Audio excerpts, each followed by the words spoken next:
So, ang tagal ko nang gustong gumawa nito. Finally, nakabili na ako ng Spam Musubi Maker Kit or Musubi Molder Kit. So, unbox na natin. So, nabili ko to sa Amazon. Kung gusto nyo bumili, nasa comment section yung link. Okay, ito na siya. O, diba? Ito yung gustong-gusto ko, yung mga molder. Ayan. Ito yung pang Musubi. Ito yung gusto ko talaga. So, excited akong gumawa nito. Tapos meron pa siyang pang rice ball. Ayan. Kung gusto niyo bumili, gamitin niyo yung link ko para niyo ng awan para makabenta yung stay home mom. Ito, gagamitin ko ito pag mag-aaral si Jeremiah. Gagawan ko siya ng mga may design-design. Ayan. O, diba? Ang ganda niya. So, ito pa siya. So, pang mold to.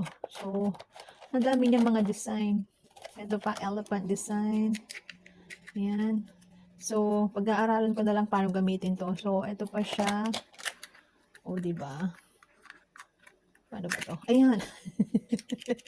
So, pag-aralan ko na lang. Ayan. So, ayan lang. Bili na kayo. Tapos meron siyang fish din. So, ayan lang. Thank you. Bili na kayo. So, ayan lahat ang laman ng box na to.